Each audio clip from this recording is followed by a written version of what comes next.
This week on Silicon Reel, we have Jeff Lynn, co-founder and CEO of Seedrs, one of the world's leading equity crowdfunding platforms. Equity crowdfunding, the way we do it, allows that opportunity to be spread much more widely. You're not trying to talk about tech startups, you're like a platform for companies. Large businesses are structurally incapable of innovating effect. The company becomes Facebook, it becomes hugely successful, but because the deal hasn't been done right and because you haven't sort of watched out for investors in the process, they don't actually get anything out of the deal. It happens all the time. It happened in Facebook. A lot of the businesses that come to us have a number of other places that they could get funding from, and they're not coming to us just for the money. They're coming to us because it gives them a chance, we talk about it, it gives them a chance to build community. Are we the best in fintech in the world now in London? I think we are. I think we absolutely can pretty much say that, absolutely. Right? Silicon Reel presents Jeff Lynn, Seedrs. This is Silicon Reel, the program dedicated to the people of the London technology startup scene. My guest today is Jeff Lynn, who is the co-founder and CEO of Seedrs, one of the world's leading equity crowdfunding platforms that allows investors to invest as little or as much as they like in businesses they believe in and share in their success, all through a simple online process. You've recently raised your own £10 million round, including £2.5 million piece through your own platform, and you're now off to conquer the United States. Jeff, welcome back to Silicon Reel. Thank you very much for having me back, Brian. Great to be here. Great to have you back. It's been 2 years, so much to talk about. For people that don't know this space as well as maybe I know it or you know it, I was wondering if we could just talk about a little bit about what you do. And I wanted to kick that off with a statement you made, and it was, quote, "Early stage investment used to be a clubby, opaque world of self-styled angels and connected entrepreneurs, which resulted in the wrong businesses getting funded and the wrong investors funding them." Can you explain what that means? Absolutely. So, a lot of people in the tech scene sort of have grown up thinking about tech investment as being something that's hugely different from other types of investment. People always think about, lots of people invest in the stock market, lots of people invest in all these other asset classes, property, whatever. But suddenly you get to early stage businesses and this aura, this sort of myth evolved around it that said, oh no, this is for the special, the chosen people. There are a few people who are angels, and that gives them the right to invest in these businesses, and then VCs. And what we realized is this is just one part of the capital markets. And the truth is that the tendency of the capital markets and the tendency of finance over the last 100+ years has been to become more transparent, to become more open, reduce information asymmetries. And by and large, there was a time 100 years ago when only the very rich, when only a small elite would have invested in the stock market, would have owned property, etc. Those walls keep coming down. It keeps becoming something available to ordinary people. But somehow, startup investment, early stage investment, kept being sort of walled off from all of that. And we wanted to break down those walls. We've got nothing against people who, as a hobby or as a living, are angel investors. A lot of them do great things. A lot of venture capitalists do great things. But we don't think it should be exclusive. We think that if you're an ordinary, everyday person earning some money, bright, understand the risks involved, you should have the opportunity to invest in this asset class. There are huge rewards from doing so, along with huge risk. And our job is to open up the field and make it available to those folks. And that's really what Seedrs has always been about.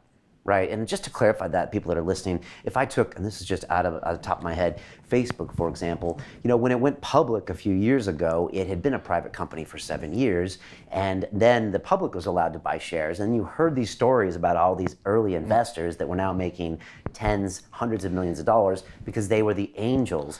And for people that aren't in the know, you're always thinking like, how did that guy know that guy to know that guy? And it was kind of these club of people that were probably in San Francisco at the time. Exactly. And that's a very good point. I mean, people, think about the public markets, and I talk about the public markets, but that tends to reflect the very sort of late stages of a business's capital raising. For years and years before, it's raised money from all these private individuals and private funds. And yeah, as you say, it's a bunch of people who kind of knew each other over dinner, did deals on the golf course, whatever it may be. I'm not a conspiracy theorist. I don't think there's anything wrong with that. It's not that those are evil people. But that shut out a lot of opportunity. And crowdfunding allows you, equity crowdfunding, the way we do it, allows that opportunity to be spread much more widely. Right. A couple basics here, nuts and bolts, before we get into the good stuff. A lot of people are familiar with crowdfunding, okay? It's been talked about for the last couple of years. We know about Kickstarter, Indiegogo. I had Anastasia here. Yep. So people know about that.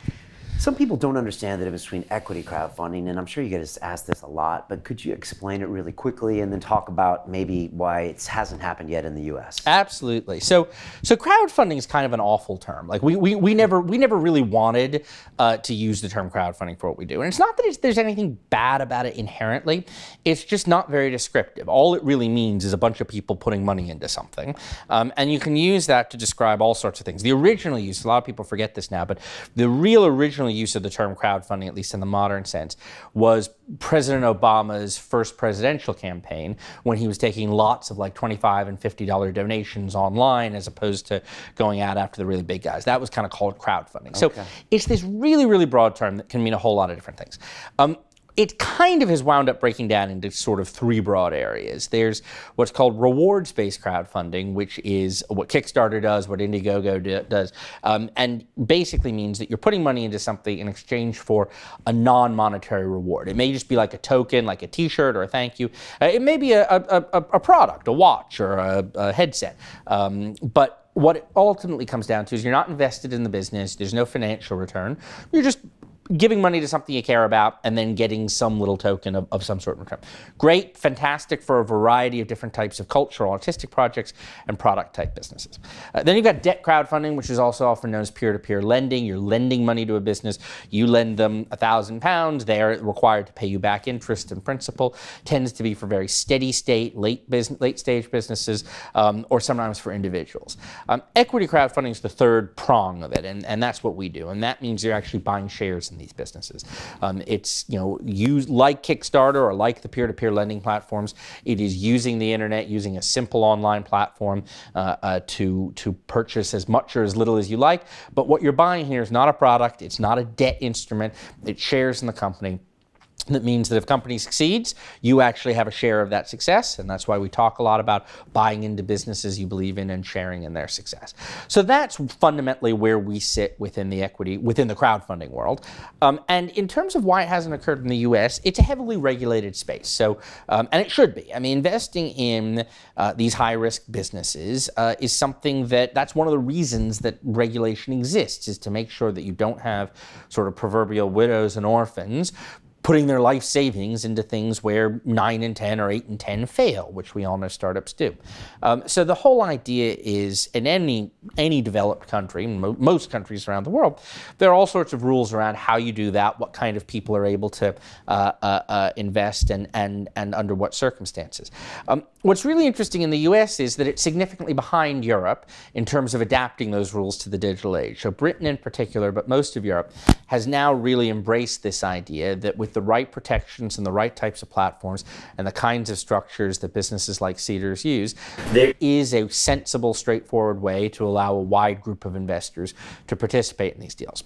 The US is getting there. A law was actually passed about 3.5 years ago, that technically allows for equity crowdfunding. We talked about that. We did. I think we did. That's right. Yeah. And it still isn't implemented. It's still going through the regulatory process, and also Congress and regulation takes a lot of time. Well, amazingly, this isn't Congress this time. Really? Congress got its act together. Like, this was one of those cases where hugely bipartisan movement. Congress did it. President signed it. A lot of problems with the bill. I mean, it's not a perfect piece of legislation, but it's been sitting with the SEC, with financial regulators in the U.S. For about 3.5 years now. And that has meant that those of us, I mean, I'm American, you're American, but we're British now, and those of us who are sitting here in Britain building businesses here have had a huge advantage over those who want to do it in America. But at the same time, it's a shame for the space, and we're very hopeful that the rules will change soon. Good. And just to make it clear, so in that Facebook analogy, now if someone started off with a Seedrs investment, when Facebook goes public someday or becomes worth $50 or $100 billion, then you get percentages of that as a return, as opposed to the T-shirt, the product, that kind of Exactly. And just to give one sort of real-life example, so Oculus Rift, who make the great virtual reality headsets, they raised money on Kickstarter, which is the rewards-based platform. And if you put in $300, the reward you got was one of their headsets. We ran some numbers, and so you did it, they did a successful campaign, they raised some money. They then went on and raised a little bit of venture capital, and then they sold their business to Facebook for about $2 billion a few years after their Kickstarter campaign. And we did some math, and what we figured out was that had they done an equity campaign rather than a Kickstarter campaign, for that $300, instead of getting a headset, you would have gotten between $30,000 and $50,000 back. Now that's obviously an outlier, but that's what investing in this asset class is about, is the chance to make 100x, 500x type returns for the really successful businesses. Right. When I heard about that deal, I figured you guys would run those numbers right away. We did indeed. I'm glad you did run them because, you know, a lot of people don't know about that piece where you said you invested to get the headset. They were bought by Facebook for a large valuation, but those people, you know, they weren't equity investors. It's just that simple. Exactly. And to be clear, you know, there were some people who sort of complained or felt that Kickstarter had done something wrong. Kickstarter did nothing wrong. I mean, those were the terms that everybody put their money in. They knew what they were getting. I just think it's a shame that there wasn't the opportunity for investors to actually buy shares in the business. Right. And that's what we try to do. Okay. It's been 2 years since we sat down. Yep. You've expanded to a lot of employees. I get your newsletters every month. Awesome. And I must say I'm very impressed. Thank you. You know, when you came in here 2 years ago, everything looked as right. It looked like you had the potential to succeed, but as we know in tech, you just never know. You never know who's going to execute. But now you've brought on a real dream team to be associated with you. You've got board members, the CEO, founder of Lyft, and one of the creators of the Facebook platform. Yep. I think one of your advisors or investors is Andy Murray, yep. the Wimbledon champion. Is this your vision to get this kind of a dream team on board? And how do you do that and build a company at the same time? Well, it's a key part of building a company. You know, I mean, I think that one of the realities of standing out in what's a crowded market, not just within crowdfunding, but within tech and the startup world generally, is being able to bring on board certain points of validation and certain points of recognition. And you know, early on in particular, we were focused on building out our early adopters. We really marketed to the sort of the tech community, people who really were at the cutting edge of this whole space. But as we've grown, we're now looking to try to become more of a mass market play. We're looking to become more of an international play. And part of doing that, you know, tends to involve getting people who can both support us and help us think about how to do that and help us at a substantive level, but also help create a level of name recognition. So in the case of Logan Green, who is the CEO and co-founder of Lyft, which is just an amazing ride-sharing business out of California, Dave Morin, who founded Path, who was one of the creators of Facebook Connect. I mean, these are guys who we've gotten to know, or our team's gotten to know over the years, very supportive of what we're doing. They've been great. I mean, when I'm in California, I see them, we sit down and talk. Dave Morin is a really, really sort of product-focused guy, and we just sit down and put up on the screen the product, and he comes up with anything he can about. Does he rip your platform and say you shouldn't do this, you shouldn't do that? It's really interesting. I think he's been impressed with what we've built, but he also tells us the gazillion things we could do better, and it's gold. I mean, it's amazing to have that. And Logan's thoughts about competing in a competitive environment. I mean, this is a guy who's in the same space as Uber and doing an amazing job. So you get huge amounts of support from that. Andy Murray is a slightly different case. I don't think we ever would have gone out looking for a sports star to be our sort of ambassador. Like, that wasn't something that was part of our strategy, but part of what you do in a business like this is keep an eye open for opportunities. And we learned that he had developed a real interest in crowdfunding, like totally independently of us, totally independent of everything. This was something that he got psyched about. He's interested in business, he's interested in investing, and he liked the sort of democratic, modern aspect of crowdfunding. And we really liked him. There's so much about him. For any of your viewers who don't know him, he's an unusual tennis star. He's not like Federer and Nadal, who are sort of flashy and have this real sort of public persona. For a spiritual guy, right? Yoga. He is. Meditates. He is. He's also, what else? He's a tough, gritty guy. He doesn't say the right things in front of the camera sometimes. He makes fun of the fact that he doesn't smile enough. But he has gotten to where he's gotten through just sheer determination, hard work, and a whole lot of talent. He's Scottish. Yeah, it's right? Exactly. He's Scottish, and there's a real sort of slightly dour but really genuine and wholesome aspect to the way that he goes about his career, and. We're big believers, and when we started talking with him and with his team, we started to really think about, this is a great representation of what entrepreneurship is meant to be. It's not the flashy stuff. all due respect to the other players out there, it's not about, just having a name and having some gloss. It's about that day in, day out hard work that you put in, and what better representative than Andy. So we got to know him. He really got to like the platform. He's really interested in the investment side. He did some investments sort of privately to see how he liked it. And then we started talking with him and his team and said, maybe we could do a real partnership here. It's a great sort of, it's great publicity. It's a great profile for us. It's a great way for him to get involved in the space.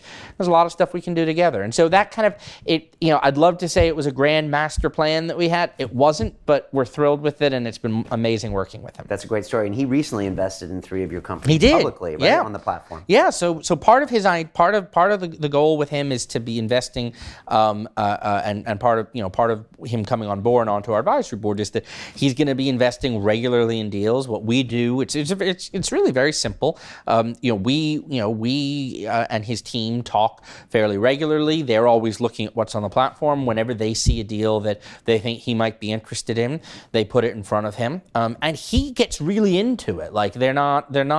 This isn't just like, oh, sign here. Like Andy looks at all the materials, decides whether he likes to ask questions, and if he's into it, he invests. So he made his first 3.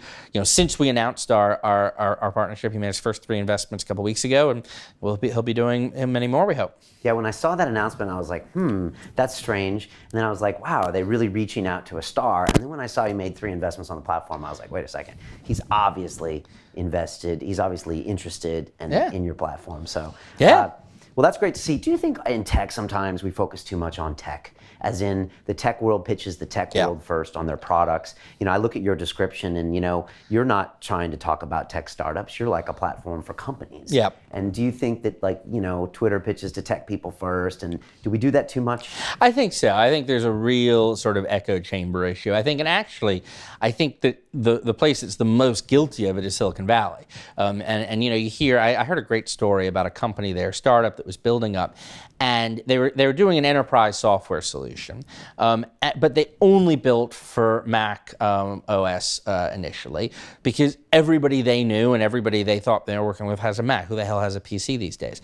But the particular industry and particular vertical that they were selling to was out all across America, many of whom still work PCs, and they couldn't get it into their head that actually not everybody uses a Mac. And it's a silly example, but I think you see it time and time again. It's very easy to get very focused on the community, and I think we were guilty of that to some degree at first. I think that we very consciously changed our language in the last few years from startups to businesses, and part of that's about stage, but part of that's also about the fact that many of the companies that come to us, they're great, interesting growth companies, but they don't think of themselves as sort of tech city startups. They just think of themselves as small businesses that are trying to become big businesses and trying to widen out and trying to reach out as far and wide as possible. I think is a key part for any business as it tries to scale. There's only so far you can get in our little bubble that is the tech world. Yeah, it's funny when you're into tech, you assume the whole world is tech. Yeah. Somebody said something the other day that if you look at the Forbes 100, that most of that is not tech. Yep. It's food. It's all these big businesses that are still these great high growth opportunities. And it's just the media bias. It's true. You get from tech. And the other thing that I see more and more, as every year goes by, I see more of this, is the blend between the two. The number of people who are starting businesses today and making money in a business where there's no technology involved, where it's literally just like a push cart down the street and selling, that's dwindling. You don't see that as much anymore. But what you do see a lot more are businesses where the entrepreneur doesn't think of themselves as a techie. They don't sort of socially or emotionally connect with the tech community. But what they're fundamentally doing is taking a really good piece of technology that they've developed or bought in, applying it to a more traditional business sector and sort of sitting on the line somewhere between tech and non-tech. And I think that there's a tendency in the tech community to forget about those people. You're either tech and you're sort of super into the code and super into everything that goes with it, or you're some random lifestyle business that doesn't matter. And that's bricks and mortar. Yeah, or bricks and mortar, exactly. Right. And that's a very dangerous, I think, and very mistaken way of looking at things. And the number of great entrepreneurs I see who really don't connect, don't self-identify with the tech community, but are fundamentally building what look like technology-heavy businesses to me is very interesting. Okay, you mentioned Silicon Valley. I just spent a week in San Francisco. I would guess, I want to get your impressions, but I'm guessing that for product, they're probably some of the best in the world. Yeah. Of knowing what works, what great, you know, they have great product development people over there. What are you learning from them? You've got 2 people now in the U.S. Yep. Will they be East Coast? Will they be West Coast? You know, we're both American, but we've been away for so long. Yeah. Yeah, I'm sure you've been asked this a million times, but I'm going to ask you again. What's going on in the Valley? Well, it's a fantastic question. Because I take up the whole interview on just that. I guess 2 points. One is I totally agree about product. I think that, and this is something hands in the air, we have not been nearly as focused on. Our technology, the quality of our code base, the robustness of the platform, and remember, we're handling payments, we're handling a lot of money every day, is second to none. We're just unbelievably good at that. Seedrs, at least. But I think generally there's great tech, and great coding over here. I think in terms of product, in terms of really understanding what users want, in terms of figuring out how to blend both data with sort of qualitative feedback and building out the best user experience. Europe generally sits a bit behind, and certainly Seedrs, we see that we have a very long way to go. We're actually just getting ready to build out a dedicated product team in a way that we've never had before. So totally agree with you on that. I think more generally, the Valley is great at building and shipping product. And I think that in certain areas, still to this day, in areas that are fundamentally, for the tech world, I mean, fundamentally, where the software is the real value, the Valley still does some amazing stuff. I also think it's a bit disconnected from the real world. And I think that increasingly, as we get these types of businesses that I'm talking about, where it's technology being used to apply to some other sector, the Valley loses out. And, the world that Seedrs sits in, which is fintech, is a great example. I mean, fintech is taking technology at varying different levels of complexity and applying it to the financial services world. Simple as that. And there's the old joke in America that, the problem with trying to do fintech in the States is that on the West Coast, they don't understand fin, and on the East Coast, they don't understand tech. And one of the advantages London has is that I think actually we're really good at both. And part of the reason that there has been such a fintech boom in London is that the technology is really, really good here. I think better in many ways, and that attitude's much better than, say, in New York or Boston. But there's also much more of a financial mindset and a market-based mindset than there is in California. So I think that that's one example of where perhaps things certainly aren't as strong as they could be in the Valley, and probably aren't as strong as they could be in the U.S. generally. I think there are probably many others. I mean, I see great, you see the sort of the fashion tech businesses coming out of Paris, out of Milan, out of London as well. You see so many other spaces, a lot of great ad tech coming out of Europe, and out of New York, out of Israel. I mean, there's a lot to be said for the Valley. But the more you get into tech, not for tech's sake, but tech as a tool to apply to other industries, I think the more other regions tend to have a competitive advantage. Right, but when the guys in Silicon Valley see the market you're talking about, what you've been able to accomplish so far, they must salivate, because those are big markets with big numbers, and so those guys that love to scale and that kind of thing, they must at least be interested. I mean, obviously they're on your board. Yep. But so when you talk to them about it, they're curious, but then again, they don't know finance. Well, that's absolutely right. And I think one of the really interesting things about our business in particular, and this I don't think applies more generally, but certainly about Seedrs and about equity crowdfunding, is that when we talk to folks in the Valley, there's a real cognitive dissonance between, on one end, exactly what you say. They see that we're succeeding, they see that we're scaling, they see that we're doing all the things that make for a successful business. But at the same time, this whole democratization of capital doesn't make a whole lot of sense to them, because the Valley is one of these very clubby and fairly opaque places where deals are done by people who know each other at their own clubs and over a game of golf or whatever it may be, and they like it that way. And I don't think there's anything wrong with that. And I don't want to go like Wall Street in the 80s. Yeah, it is kind of like Wall Street in the 80s. And I mean, I'll give you an example. I don't want to use names, but I had a chat one day with one of the probably top 4 or 5 venture capitalists in Silicon Valley, a household name in this world, and explaining what he did. And he's super, super, super smart guy and got the mechanics of it and all. But at one point he said, well, why would somebody want to go into a deal? Why would somebody want to invest through your platform, when they just see that there are a few hundred other people involved? When, they could go to, say, AngelList and see that another top, very famous venture capitalist was involved. And the answer was, if you sit in Silicon Valley and if you sit in that world and you know who that other famous venture capitalist is, maybe you do want to follow him. But guess what? The vast majority of the world has never heard of that guy. And this notion that we all care desperately. I mean, the example I do use by name is Dave Morin. He sits on our advisory board. There are people out there who anything that Dave Morin does, they want to be part of. And I get that. The vast majority of the world doesn't know who Dave is and isn't necessarily going to make their investment decisions based on what he's done. I think that the former category sits more in the valley. The latter category sits elsewhere. So you get this, as I say, kind of cognitive dissonance where they see the size of the market that we're going after, but it doesn't necessarily sit alongside the way they're used to doing business. And it has made for some very interesting discussions. I love being out on the West Coast. I love talking with people there. It is a hugely open, hugely energetic, thoughtful group of people. But the conversations we get into are always a little bit weird. And I always think that, if I were in some different business, if I were making electric cars or I were a games developer, maybe it would be a much more straightforward set of discussions. Instead, it's actually always a little bit of a, well, okay, so we see it, so yeah, okay, so your numbers are amazing, but wait, this doesn't really fit with how we do business, and it's a very interesting sort of phenomenon. Sounds like a great opportunity in that sense.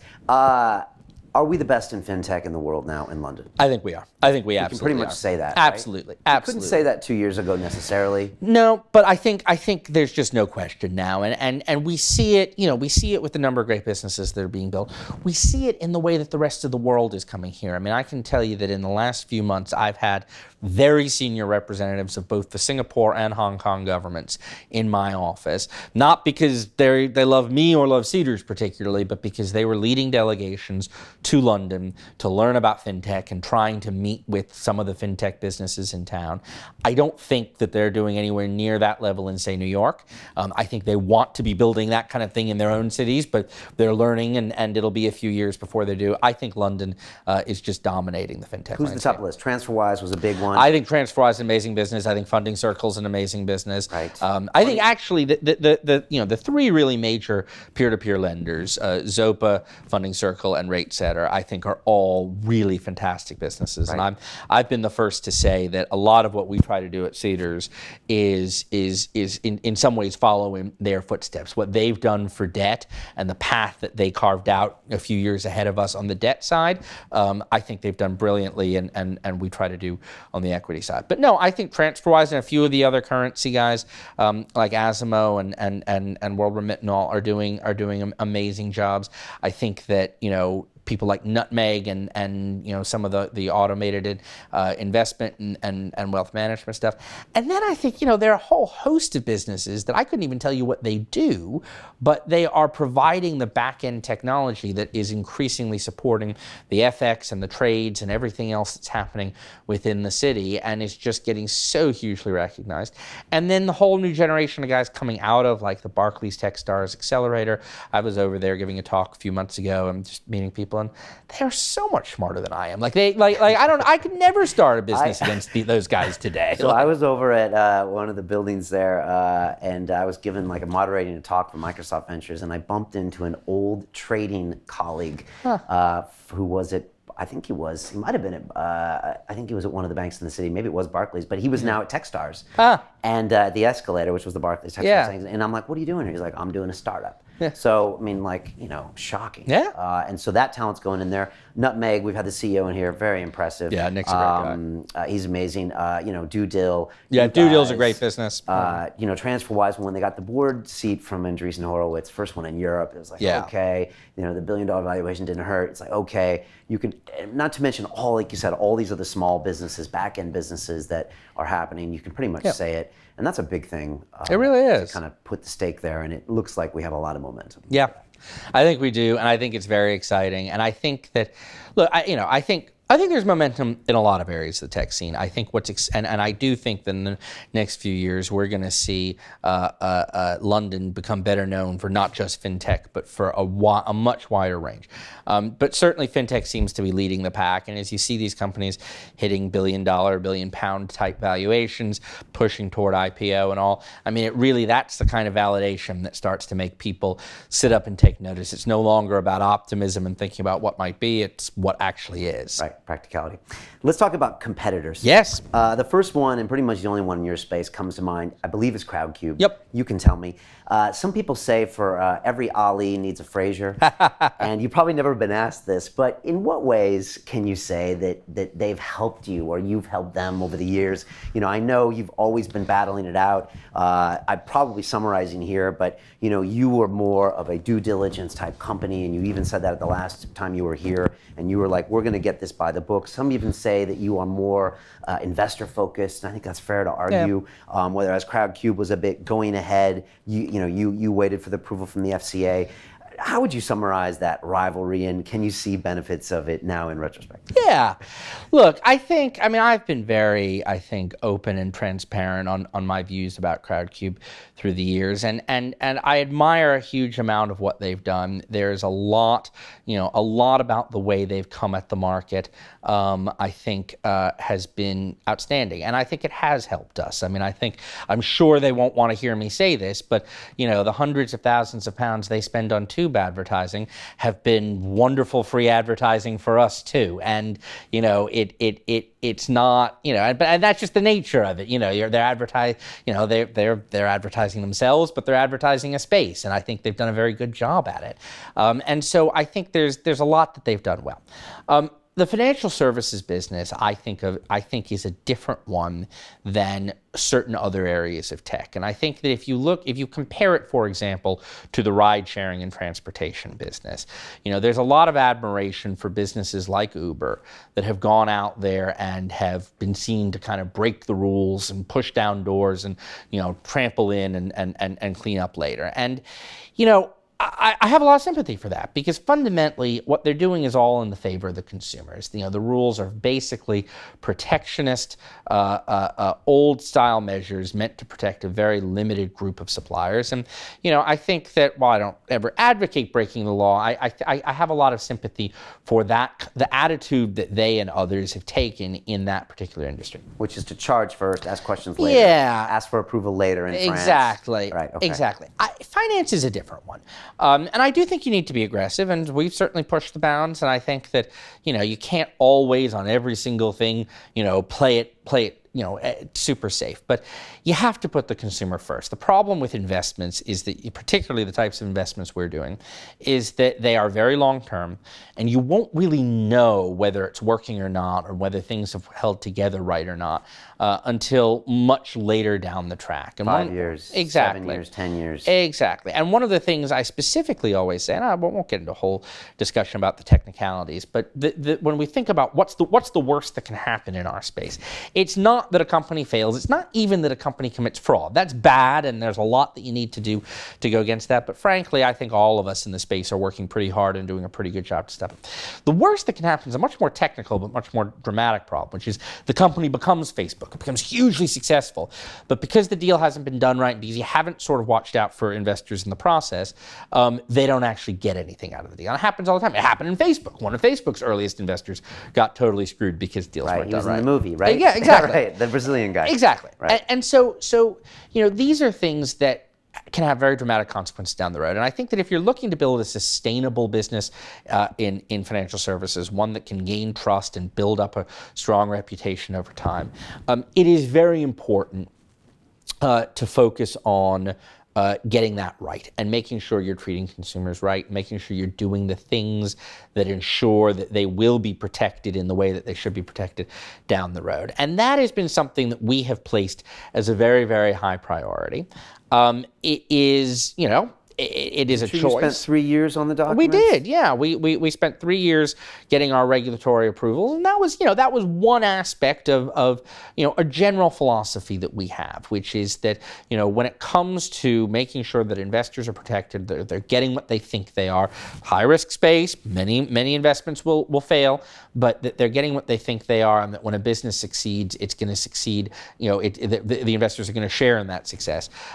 That's a whole kind of philosophy that we've had that maybe certain others in the space haven't had. And look, we think it's very important. I think at times, in the long run, we think it's critical. In the short term, it's helped us in a lot of regards. Certainly, the folks who've just invested in us in our Series A, obviously looked closely at the market and I think, took a view as to which business was the most sustainable. Obviously, others could take different views, but I think that that's helped us. A lot of the partnerships we've done, a lot of the relationships, and the volumes we have. We have more activity on our platform day in, day out than anyone else, including Crowdcube. They do different types of deals, and they've got some debt deals, and they've done well in a lot of what they do. But we have managed, I think, to use, even in the short term, the trust that we've created to build what we certainly think is a better and certainly a more active platform.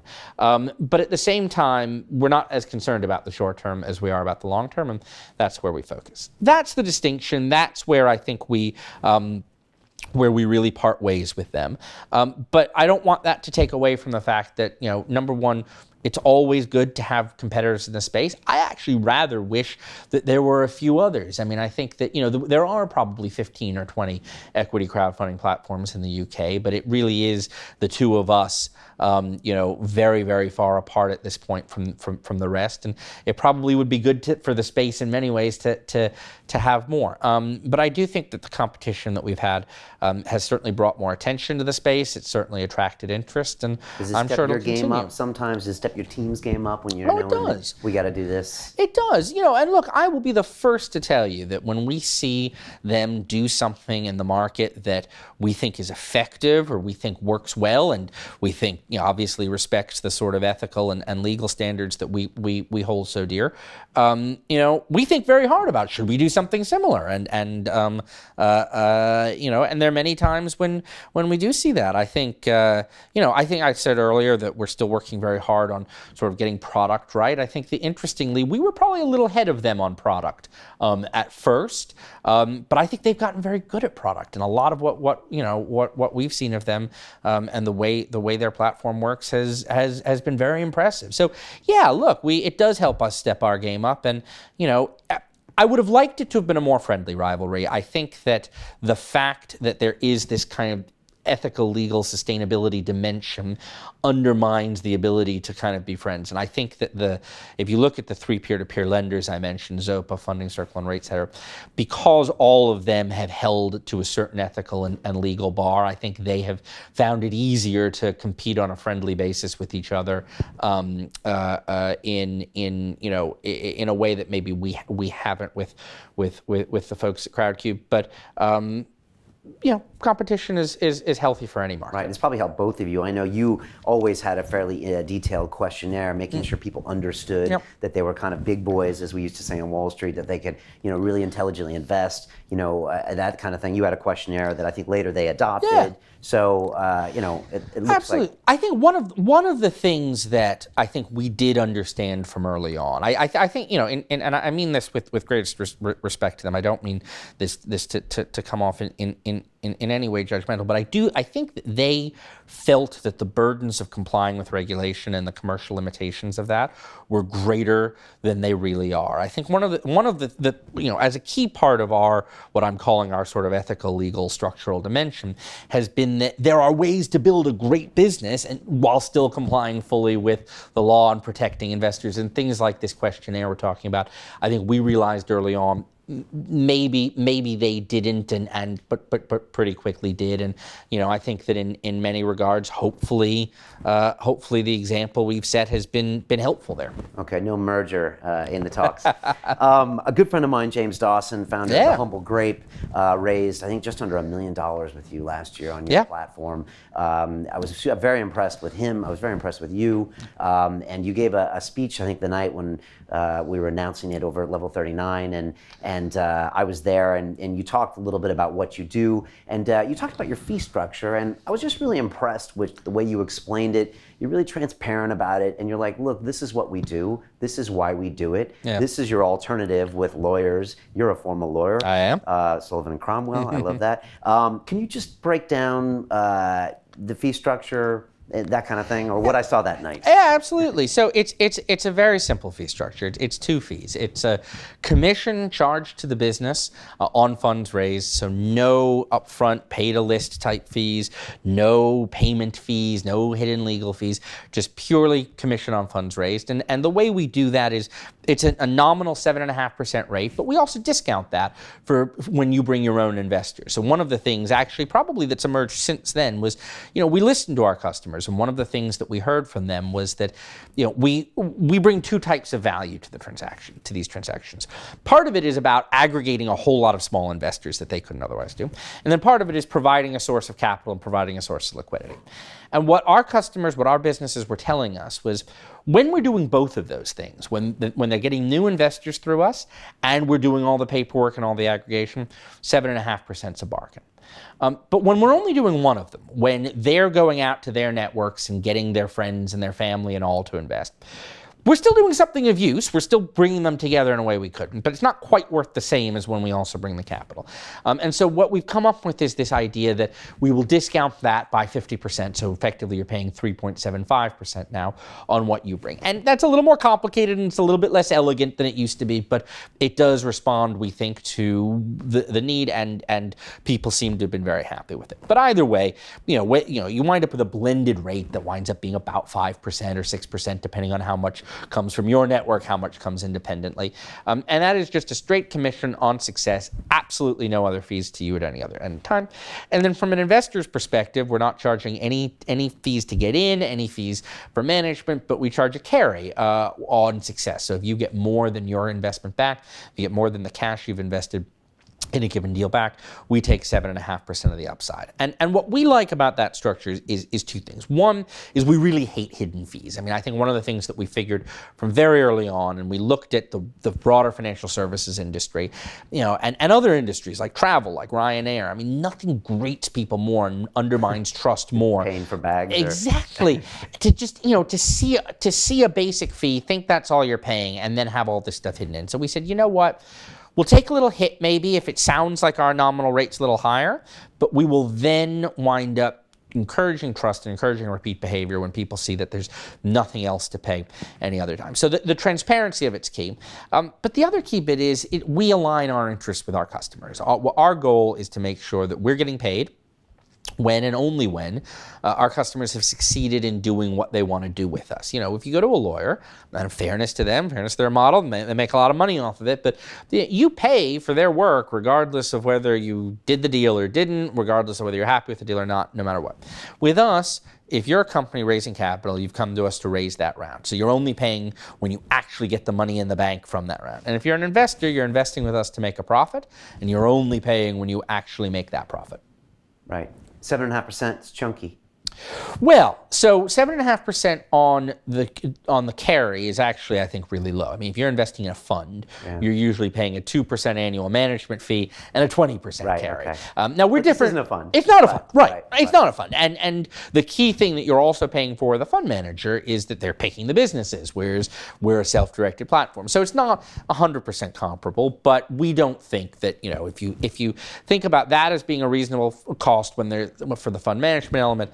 Our fee, no management fee, and 7.5% carry is a reasonable fee for investors. Well, what does the market tell you? It probably doesn't have a problem with it. It really doesn't. No, I mean, obviously you adjusted the upfront fee a little bit. based on what people are telling you, but the carry doesn't seem to bother anybody. No, that's exactly right. And you know, it's good to have you aligned, because when Facebook does pop, when it does go public one day, they know that you, the former lawyer at Sullivan & Cromwell, is going to get his equity, and so I will too. Well, that's a key part of it. I mean, part of, and getting back to this idea of the degree to which we stay with the business through to exit. I mean, you know, we operate a nominee structure where we're holding and administering the shares on behalf of underlying investors. You know, a lot of what goes into that is relatively mundane. But what it does mean is exactly as you say, we got a stake in this, and you know, we got a lot of money on the table, and that means that, you know, if you're an investor, that we're in the same position as you are, and we're going to do what we can to make sure that you get returns out of the business.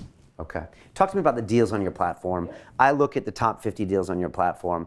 I look at the top 50 fundings articles that just hit on TechCrunch. Yep. They're different companies. Yeah. Sometimes the companies on your platform, I'm like, I don't know these businesses. I don't know what they're going to do. That, you know, that could be a fitness instructor. It could be this. Then I hear Balderson Capital or Passion Capital. I'm like, okay, that seems like there's a business model here. A lot of people must ask you this question. Is the smart money still going to VCs? Do they still get looks on certain companies? Or is this just the nature of crowdfunding? Well, look, I think that I think there is and remains a huge role for good venture capital firms. And you know, you mentioned Passion Capital. I think that, you know, that is an outstanding firm for sort of seed and early stage businesses. I think there are a lot of other great firms around in London and across Europe. And you know, we've now taken capital from a few ourselves. I think there are two important differences between the types of deals that come to us and the types of deals that tend to go to venture capital. And it's a Venn diagram, and there is some overlap, and there are lots of deals that are co-funding, so partially venture, partially crowd, and we see that a lot on Seedrs. But to the extent that there's a separation, you know, one is that we fund, and we like to fund deals in all sorts of different sectors, not just tech. You know, we have a lot of consumer products businesses, we have services businesses, we have entertainment assets, we funded films and theater productions. We want to give people the chance to buy into the businesses that they care about. And each of those businesses has slightly different risk-return profiles. I mean, your classic tech business tends to be a real boom or bust kind of play. Very high risk, but if it hits, it can be massive. A lot of our investors like to invest in small growth businesses, but they want one that maybe has a bit of a higher chance of success, but perhaps maybe won't be 100x, but has a good chance of being a 10x or 20x. And I think you see a lot of particularly the food type businesses that we've had. We've had some great businesses that have massive distribution already that are doing wonderfully. And, you know, is it possible they could become billion-pound companies? Maybe. But it's actually quite likely that they're going to wind up being bought by a Nestle or a Unilever or somebody like that, where the prospect of a return is actually fairly significant. So, you know, one is it's just different sectors, different spaces along the risk-reward spectrum. The other has to do with stage a lot. You know, the nature of VCs, the way a venture capital firm makes money is to do as few deals a year as it can, by and large. I mean, you know, they need to keep very thin overheads. For them to do a 10 million pound deal is not that much harder than doing a 500,000 pound deal. So spend down the fund largely with large deals. And you see this time and time again. Venture funds start out doing small deals. As soon as they can raise some more money, they go and move to late stage. And so at any given time, there are only really a handful of venture funds. Because they have limited bandwidth with limited personnel. Limited bandwidth, limited personnel, exactly. So you only really have at any given time a handful of really interesting venture funds that are doing seed and early stage stuff. And Passion's a great example of one of them. But, you know, that means they're only going to do so many deals and in the seed space, and that means that there are a heck of a lot of other seed deals out there and early stage deals out there to be done. And it's not even a matter of the VC or smart money going to one particular type of deal. You know, deals that happen to meet a particular venture firm's thesis at a particular time get funded by that. But the wide range of brilliant deals out there that maybe haven't fit those theses, or maybe want something different. Maybe they don't want a venture firm. They simply want the opportunity to build a big crowd behind them, build a big base of users, tend to come to us. So it's not an either or type of thing necessarily, but to the extent there is a separation between the two, it's caused by a number of factors that I think mean that the VCs are getting good deals for them and the crowds are getting good deals for them.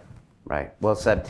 Just a quick thing about the whole concept of crowdfunding. I hate that word, and you hate that word too. But I had Alex Stephanie in here from Just Park, Yeah. who raised money from Index, and then he went and did a crowdfunding deal, and it was just like the most counterintuitive piece. And he was talking about how the people that he raised money from were his clients, Yeah. and then his future clients, and there's this whole strange relationship where it's part marketing, part investment, part reverse investment. It's this weird thing going on. We were just talking about how we have the Academy at London Real, and when people invest even a small amount of money, they become almost partners in a way. You must see this on your platform.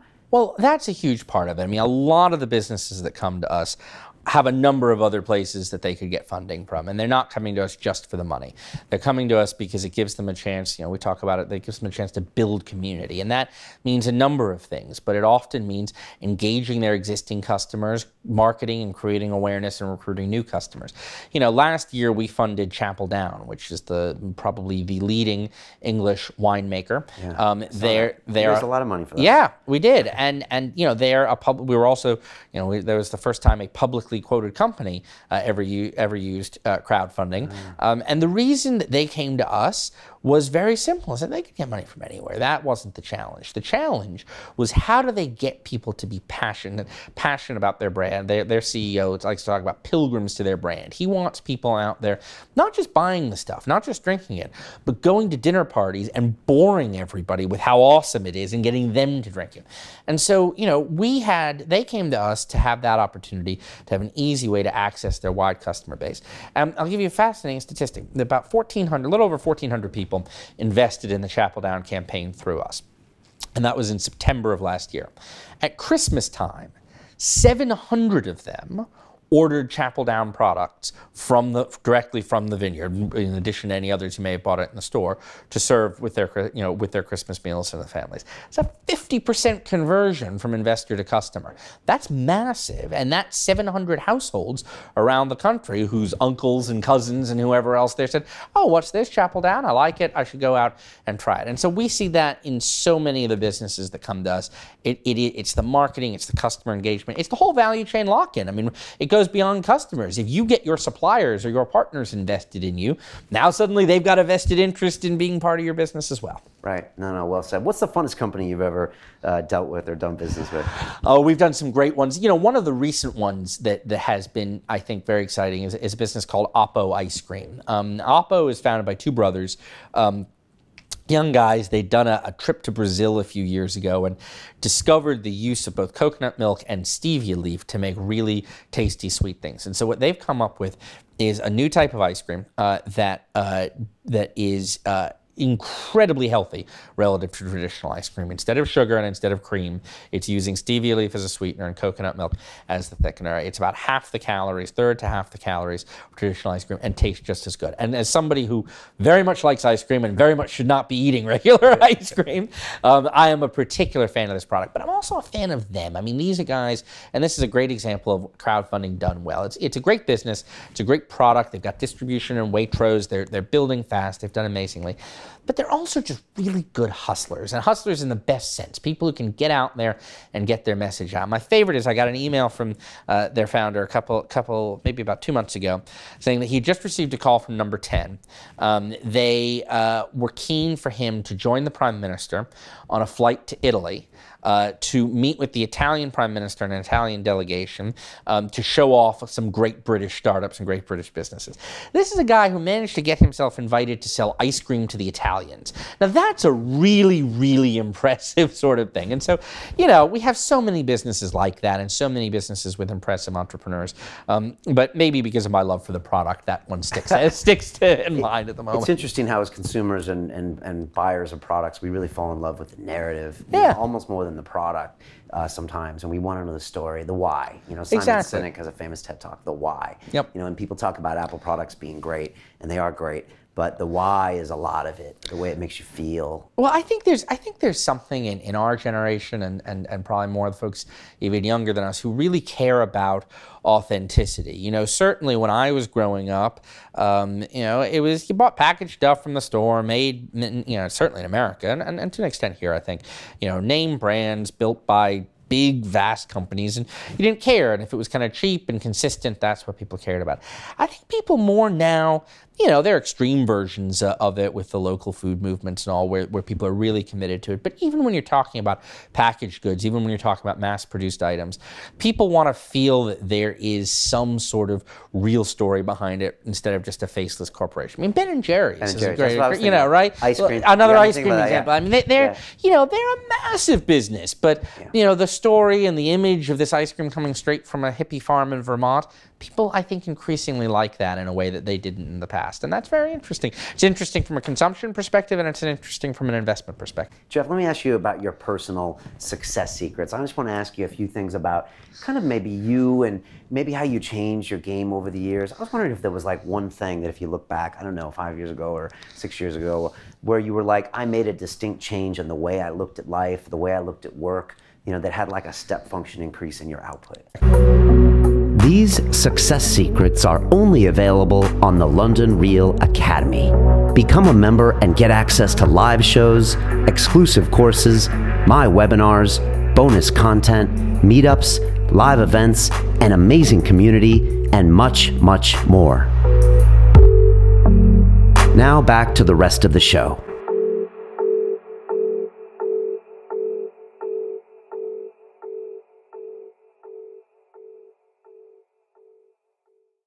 When someone tries to evaluate your company, is it very difficult because you must at this point have hundreds of 7.5% equity investments in companies? We take an interesting, perhaps, approach to that, which is we don't actually place any value on that. We don't model it. It's maybe it's an overly conservative approach, but what we say is, we're going to build this business, for purposes of what we share externally, but also more importantly for our internal modeling. We're going to build this business purely on our commission revenue stream. And our goal is to be a highly profitable business based purely on doing the deals. And then everything that we get from the carry is windfall. And I think that I would rather be in that position if that undervalues us slightly today, but then means that we perform better than everybody expects.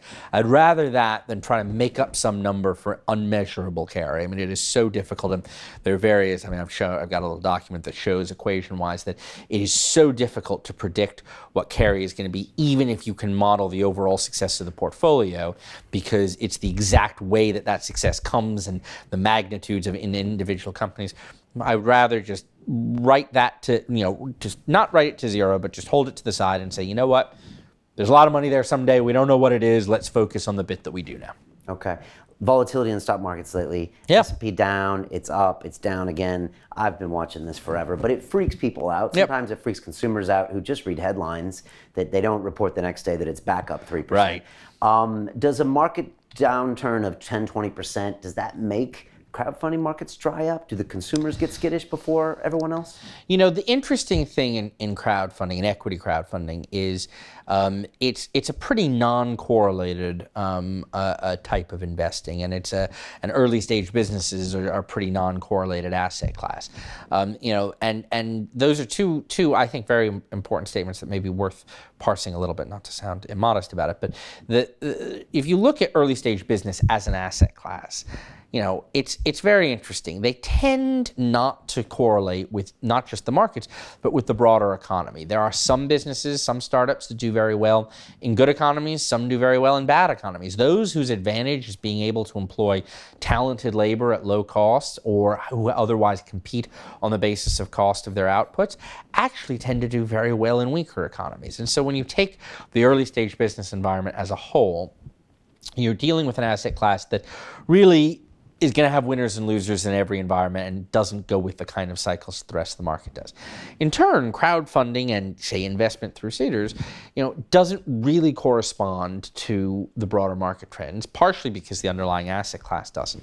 But more than that, I think it's because, there are sort of countervailing trends when markets are up versus down. So in a bull market, when the public markets are up, okay, people are optimistic and there's enthusiasm and there's cash flowing about, but there are a lot of assets to put it in, and we're competing against a lot of really interesting opportunities that are producing really good yield or really good capital appreciation. In a down market, okay, people are a little more reserved, and they're going to have some people who are going to hold their money under their mattress. But those who are looking for growth opportunities have fewer places to look. And suddenly, a platform like ours gives them an investment that isn't going through that volatility, that isn't particularly affected by the wider trends. And, our view, and, has yet to be seen. And what would happen in a very deep recession like 07, 08, I don't know.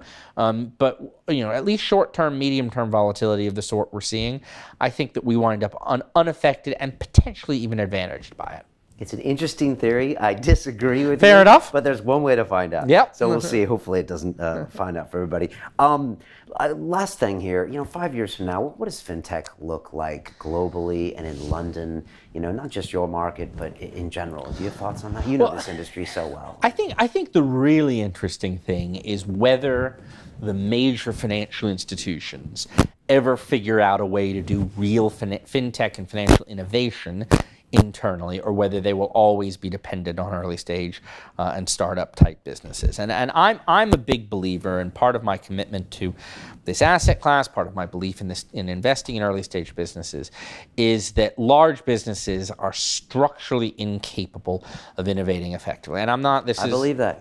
This is not. All I'm doing is rehashing business school 101 type theories. But Innovator's dilemma. Exactly. I mean, you know it full well. I mean, you see, Kodak is the example I love to use. They invented the digital camera, but they couldn't promote it because it would cannibalize their own business, so they let other people build it and put them out of business. I mean, it repeats time and time again. And it applies in the financial services world, and it probably even applies worse in the financial services world, because you have the commercial imperatives around not trying to build products that are going to undermine your bread and butter. Yeah. And then you've got the regulatory complexity and the fact that, large businesses tend to be less willing to take risk and less willing to, try something that may be a very small bit of their overall revenue stream if it could have an impact on the rest. So far, the large banks have been incredibly bad at solving that problem. And that, I think, has been one of the reasons why the fintech startup community has flourished the way it has. I mean, there's just a huge opportunity for small, agile businesses like Seedrs to come in and do things that the big guys can't do. It'll be very interesting to see whether the big guys ever solve that, and whether they do internalize innovation, whether they find ways to segment it, whether things like the Barclays Accelerator or others, wind up being, quasi-external, quasi-internal sources, or whether it remains the domain of companies like ours. I think that either way, we're going to continue to see massive innovation in the fintech world in the UK. I mean, I think we're going to continue to lead the market. But the bit that I just don't know about is, but to what extent will the big guys have a piece of it, or to what extent will it just be small, lean, agile, challenger type businesses? It's an interesting question. I was in that industry for a long time. I was an interdealer broker at ICAP PLC. Yeah. And ICAP's invested in lots of things. Michael Spencer's invested in Nutmeg and Laundrap, all that stuff. So personally, he's very good at doing that. But, I got paid. He invested in Chapel Down as well. Chapel Down did he as well, all right. So I got paid fixed commissions to voice close deals on the phone. And the last thing, we were kicking and screaming when James Dawson was trying to get us to adopt broker tech and electronic platform. Yeah. This is 10 years ago. So, we didn't want to go. We saw our margins going, and we were just kicking and screaming. And we finally allowed a little bit of adoption there. But, there's so much money involved. Mm-hmm. On top of that, you have regulations, and you've got these big institutions, very, very few smaller players or medium-sized players. Right. And so, I mean, I see this consolidation process being very bumpy and incomplete. Even if you were bought, for tomorrow, I would be really questioning on whether they could actually, assimilate your business into a bigger business. Because, would the innovation stay there? It's hard. No, it's a really good question, and it's interesting. I mean, I think we've done a lot with ICAP through the years, and you're talking about one of the most innovative, one of the most thoughtful, one of the most commercially minded businesses out there. The old sort of stuffy, stockbroking firms or whatever they may be, merchant banks, it'll be even tougher for. So I think it's going to be very interesting to see how that emerges. Good. Last bit of advice: if you had to write a letter to London and say, "This is my advice for you," maybe they would wake up, in 5 years when it's their their birthday and say, oh, I can read this, or maybe it's something you should tell them now. I mean, what should this city be thinking about, tech-wise or even investment-wise? Should we make sure to do this or not do this, or don't follow the valley too much, or?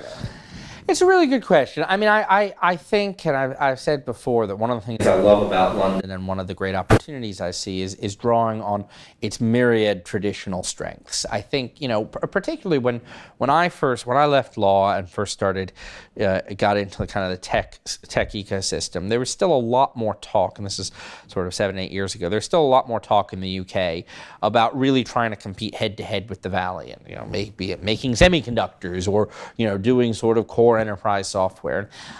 That's never interested me as much. I think London is a very special city. I absolutely love it, and it's a special city for a number of reasons. It's been an historical center of commerce for all intents and purposes for 400 years, consistently, really longer than that, but since the 17th century, consistently. It was the center of an empire which has lots and lots of bad connotations about it, but it also means that there's a level of internationalism, both in terms of the wonderful diasporas and wonderful diversity that we have in this city, as well as the fact that Londoners and Brits generally, at least certainly compared to Americans, are so outward looking and really do think about doing business with, and the connections and the value that comes from working in Africa, working in India, working in East Asia. And so many other things like that about this city's history, its commercial history, its political history, its social history, that I think can be drawn on and can be used as a part of how you develop a tech industry here. I talked about this a little bit in the context of fintech, or be it things like ad tech or other areas. Ad tech's a great one. I mean, London has been, London was the seat of advertising, still is in so many ways. It's a natural place to sort of take that great history, to take what companies like WPP and Saatchi have done and put a tech layer on top of it. So I think that the letter to London is to say, draw on your strengths. I mean, I think, Brits love to be self-deprecating and love to underestimate themselves, and Americans, we love to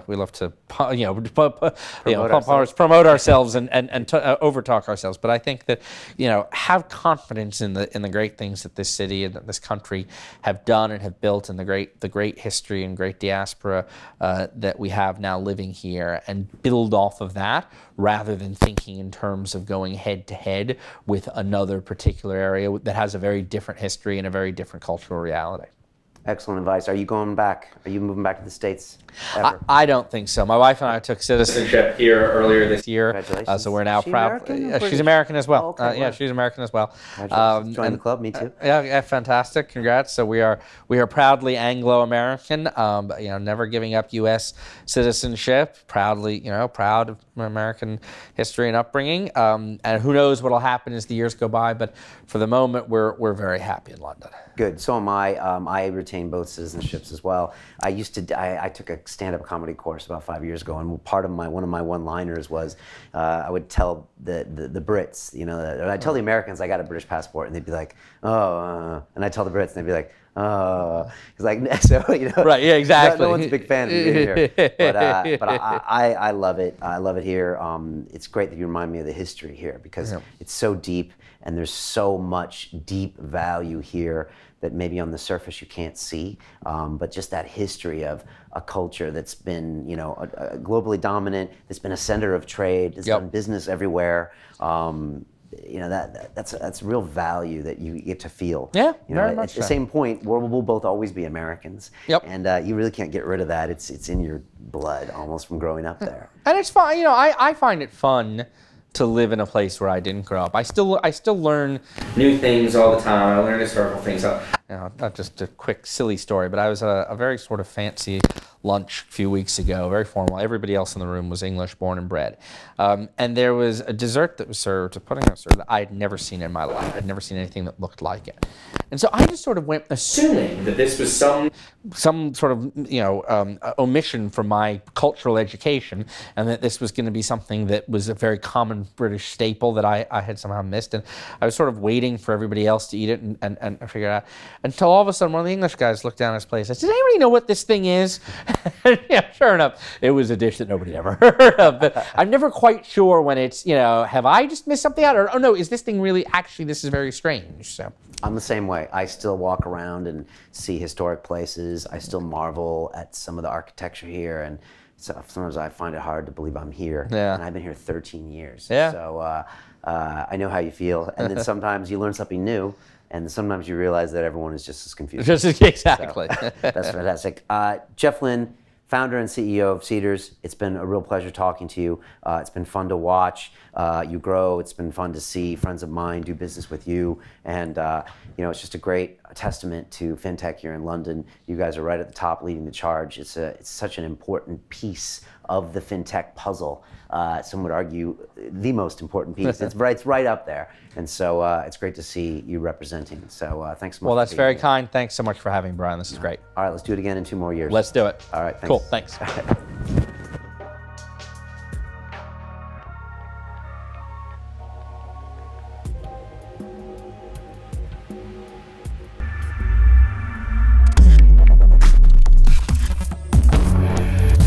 This week on Silicon Reel, we have Alice Bentink, co-founder of Entrepreneur First. The problem with ideas is that most people don't know what a good idea looks like, and they need help to work out what that is. Okay, everyone at the time was, incubating and accelerating, but where did you guys come up with the idea of, wait, we're gonna start before that? And really, you're looking for raw talent. Startups that are producing hard, defensible technology. Matt and I were pretty naive about the industry. I don't think I even knew what an accelerator was. And because of that, it meant that we weren't trying to replicate an existing model. Building technology, developing interesting products, solving problems, rather than about startups. Because the media has done a really good job of making startups cool, but actually for the people that we're most interested in, that just makes them sound a bit lame. Silicon Reel presents Alice Bentink, Entrepreneur First.